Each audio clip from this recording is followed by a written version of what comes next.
it is time to take a look at the Fluval 107. This is a small little canister filter.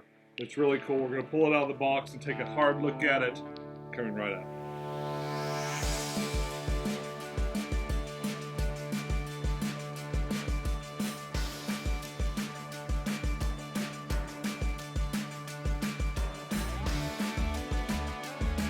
Hey YouTube, this is Pecktec, and oh yes, I am very excited to see this. Now, what you need to know is that not only am I opening this canister filter to use on a future project, I've got one for you as well. Fluval has very generously offered to send one of these to one of my subscribers, and what I want you to do is put a comment in the video below if you live in the continental United States and you would like to try one of these filters. I believe what I'm going to do is I'm going to do the same thing as my last giveaway. I'm going to have I'll have an Instagram post, and it'll announce the winner, and I'll go back and try to message you. I'll respond to your comment on the video, and we can work out the details for getting this to you, but let me know if you want it in the comments down below. Okay, so what are the specs on the Fluval 107 canister filter? It says it's 10 to 30 gallon is what they say it can do. It's a 40 to 130 liter. It says it does 145 gallons per hour.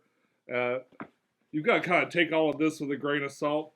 I'm thinking if it says it'll do 10 to 30 gallons, then it'll do 10 gallons really well, and maybe 30 gallons just barely, if at all. This might be great for like a 10 or 20 gallon tank that you want to get, if you want to get all the filtration off the back and hidden underneath or something like that. This might be a good answer. Now, I'm not really a stranger to the Fluval canister filters. I've had a couple of them. One I've had for a really long time is sort of the fancier one that's on the 56 gallon column tank. And I've had another one that's been real super reliable that I actually bought off Craigslist, I think. And it's downstairs on the 27 gallon cube. It looks the most like this. This looks like just maybe a stubbier version of that one. These recommendations on the box for what size tank it takes, it's usually a combination of the amount of water flow and the amount of biological media that's inside. Well, I guess it'll be interesting to see really, how much they put in here, if it's a good amount or not.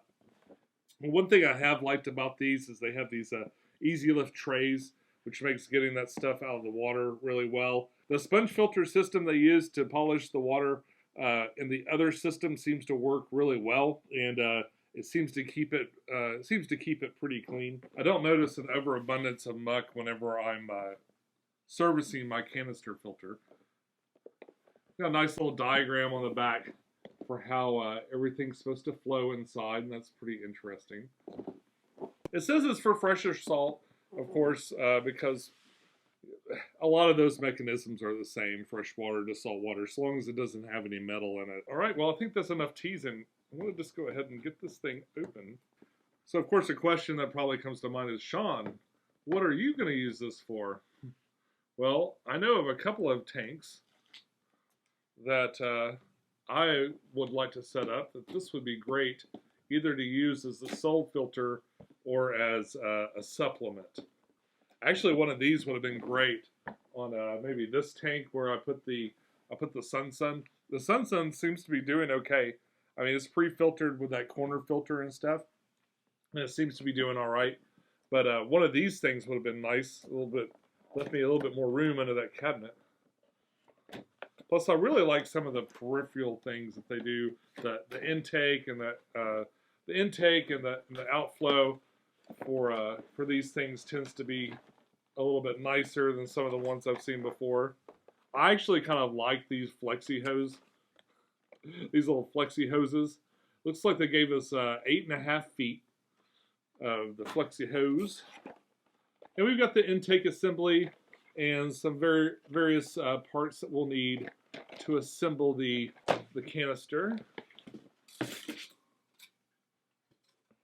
And of course the canister itself. Oh, what a cutie! It is tiny, tiny, tiny. That's actually smaller than I even expected. That's a little thing. Look at that.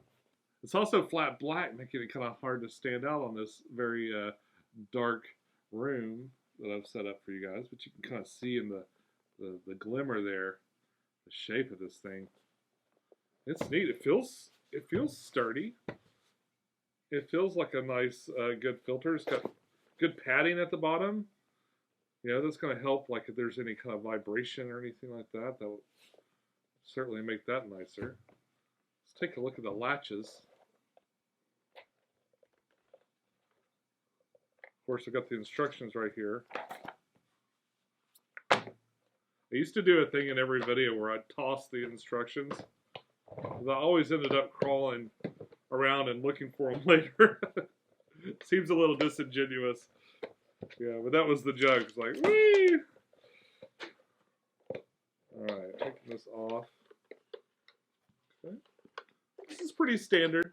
This is what, looks exactly like the bottom of most of the canister filters that I've seen. A little message in here. Please remove the filter media from the protective bag before use. Oh yes. The old, pull the filter media out of the bag if you want it to work dummy message. Okay, and let's take a look inside.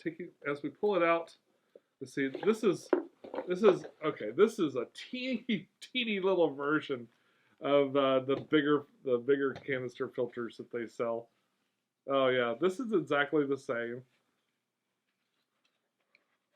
Got some coarse foam, of course, to polish the water with. This easily comes in and out. Makes it really convenient to clean in here too. And the water's forced down through this. It's going to go through here, then through here, then on out to the bottom of this thing, where it's going to come up through these trays. And oh, it's got a little handle here that pulls up, so you can kind of just take the trays out. Well, that is really convenient. Then the bottom's like you'd expect. It's just an empty bucket. Let's see what comes in here. Said it came with some media. So we have some carbon, charcoal or carbon. And we've got a little polishing pad here. And foam. Okay. And a big foam pad. Ah, that's all it comes with. That's interesting. This is probably the first filter I've ever seen that didn't come with ceramics. I fully expected to be a little basket of ceramic in here. But I don't see that. How interesting. Just some of this. So that's really wild. I probably will not use it as it is out of the box. I'm definitely gonna throw. I've got some Biohome Ultimate. I've got some left over still from when I did the other project. I'm gonna throw some of that in there. I mean, at least one tray. I could take these sponges, this little pre-filter out, and this bigger sponge right here out. Although that looks like it'd be nice, kind of a nice buffer between the bottom and the other stuff.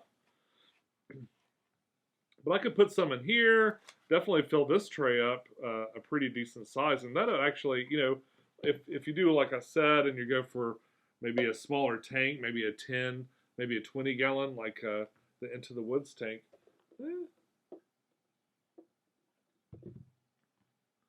Then you could definitely, you know, between what the space that's left here and the space in here, you could definitely fill this up and put a decent amount of material in there. This is like the fine little polishing pad, but these seem to, these just get clogged up really quick. Well, that's really cool. I've got a tank coming in the mail, and I'm hoping to install it then. So maybe I'll save some of the details. What the rest of the stuff that's in here is really just, this is where the hose connects to the top. This actually has this, what do they call it? They call this the Aqua stop valve because you can pull it up and it'll cut off the flow of water. Actually, it's this thing. This is what locks it to the canister. And this thing here has got a little valve, and it closes these off or opens them up so that you can pull the thing out and do some maintenance. You just close it up, pull this off the top, and then you can take this around and clean it or do whatever you need to do. Let's got a pretty standard little, there's the return. And of course it's got this rubberized stuff to accommodate this hose once you cut it in half. So if you cut that hose in half, you've got about, 4 1/4 feet on either side if you get it perfectly cut in half. So that might be something to consider. That's not very high, but you might not need it to be terribly high for, a small little tank like that. Well, the intake's pretty nice. It's got one of those little balls in there that'll keep it from, I guess it's sort of like an anti-siphoning mechanism, so that's kind of neat.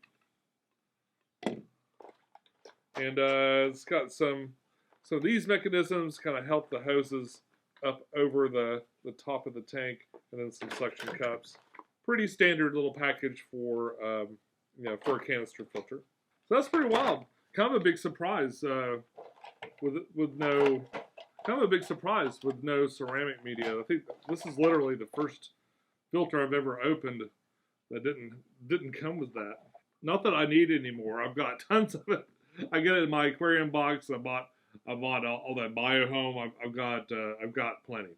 But if you want to get this filter, you may want to pick up a little bag of something else to add in here too. The sponge filters might even work. Like it might even work with just the sponges and stuff, but I wouldn't think so. I'd really want to put some other kind of hard media in there. Adding this little thing is really clever. It actually just kind of slips out the bottom and goes back in there. But that just sort of lets you lift those trays out. That lets you lift those trays out together, or put them back in together. The lid goes on top. Put it back on. Couple of clips. Well, yes, I will definitely be putting this into use. It's a neat little canister filter. We'll wait. We'll reserve judgment. We'll put it to work, and then we'll come back and look at it in a few months. Oh, I just noticed this too. It's got a little primer pump. Those have traditionally in the past. Sometimes they work pretty well, sometimes they don't. Thankfully, I don't have to use them a whole lot. Once you gotta get the thing set up, you can just let the water flow. Usually, you can let gravity fill it up. This is definitely good to kind of help get it started. And that's all I got this week. I'll be back next week with some more videos. In fact, I think I'm shooting this on Thursday, but I think this Saturday is the Customer Appreciation Day sale at my local fish store. So I'm probably going to go down there and do some shopping. I'm not sure what I want to pick up. I have a couple of things I wouldn't mind having. It's been about 6 months, and it's time to show you all the tanks. So I'll do an all aquarium update, so you'll plan on seeing that soon. And like I've said before, I've got an aquarium in the mail. Personally, I bought it. It cost me about $500 and something, and it actually was back ordered. So I haven't received it yet, and I haven't received a mailing notification yet. But I'm hoping in the next couple of weeks it'll be in, and we'll let that be a surprise. I don't think anybody will be surprised, really, but it'll be a surprise. That's all I got this week. I'll be back soon with some more videos. You guys take care. I'll see you soon. Bye-bye.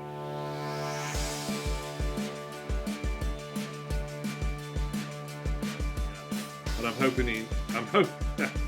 I'm hoping it, as far as how it works and stuff, for a later video, we'll put it into as well. Fluval